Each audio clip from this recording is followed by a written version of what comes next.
গ্রামের হাট মানেই নতুন কিছু। গ্রামে যে হাটগুলো মেলে কিন্তু প্রতিদিন মেলে না, সপ্তাহে 2-1 দিন মেলে। আজকের একটা গ্রামের ঐতিহ্যবাহী হাটে যাইতেছি, যা সপ্তাহে বিশেষ করে হইছে শুক্রবার বিশাল আকারে মেলে। আর এই জায়গায় কি কি পাওয়া যায় আর কত বিশাল আকারে মেলে এই আমনে আজগু দেখামো। তো মোরা যাইতেছি মিরার হাট লঞ্চ ঘাটের উদ্দেশ্যে। তো এই জায়গায় যে কোন জায়গা দিয়ে উঠলাম এর নাম মনে নাই। যাইতে যাইতে সামনেই পড়লে বিশাল এক নদী, এই নদীর নাম সন্ধ্যা নদী। যাইতে যাইতে খেয়াল করলাম এত বিশাল এই নদী, এক পার দিয়ে তাকাইলে আর এক পাশে তেমন একটা স্পষ্ট দেখা যায় না, খালি গাছপালাই দেখা যাইতে আছে। সম্ভবত মানুষের চলাচল কম দেখে এই জায়গায় কোনো মানুষজন তো ভালো, ট্রলারও দেখলাম না 2-1টা। বিশাল এই আকাশের নিচ দিয়া নদীর মাঝখান দিয়া মোরাও যাইতে আছি ট্রলারে করে। কইতে না কইতে ওই যে দেখেন মিরার হাট লঞ্চ ঘাটের ধারে ধারে আইয়ে গেছি। তো এত জোয়ারের চাপ আসলে হেই লগে ট্রলারটা থামাইতে ট্রলার আলার জম্মের মতো কষ্ট হইছে।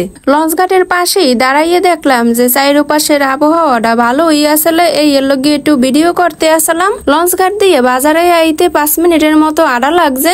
এরপরে মিরের হাট অটো স্ট্যান্ড আইয়ে দেখলাম পাশে একটা মসজিদ আছে। অটো দিয়ে মোরা এখন সরাসরি এককালে চাখার বাজারে আইয়ে পড়ছি। আর হেয়ার রাস্তা যে কি আসলে মাজা কোমর এককালে ধরে গেছে, যে কবে ঠিক হইবে হেয়া কইতে পারি না। শুক্রবারের এই ঐতিহ্যবাহী চাখারের হাটে আইয়া তো দেখি খালি মানু আর মানু। রাস্তার 2 পাশে যে ফুটপাত আছে এই জায়গায় বিভিন্ন ধরনের জিনিসপত্র লইয়ে বইছে এক একজনে।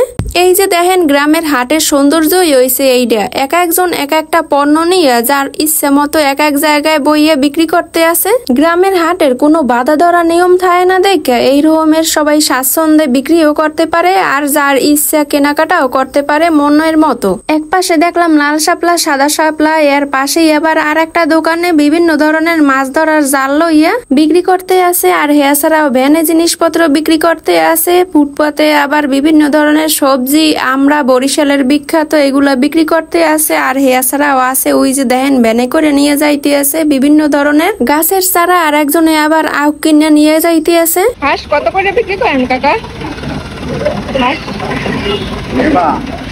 কত? ঠিক আছে 1911 দেশি হাঁস মুরগি দেখে কাকারে আবার মুই জিগেছিলাম এই হাঁসগুলো কত করে বিক্রি করেন। হে আবার দাম টাম কইলে মুই জিগেনের পরে কি বুঝছে আল্লাহ জানে, কইতে পারি না। হে আবার একটু সময় ভাববে, হে আর পরে উত্তর দিলে কত করে কি বিক্রি করে হে তো আপনারা হনছেনি। শুক্রবার যেহেতু হে এর লগে এই হাটটা একটু তাড়াতাড়ি বয়, মগো যাইতে এবার দেরি হয়ে গেছে। এর লগে অনেক কিছুই দেখাইতে পারি নাই। আবার সময় গাড়িটা গেলে আবার নষ্ট হইয়া যাই হোক। আপনি গোদারে ভিডিওটা ভালো লাগলে শেয়ার করে দিয়েন।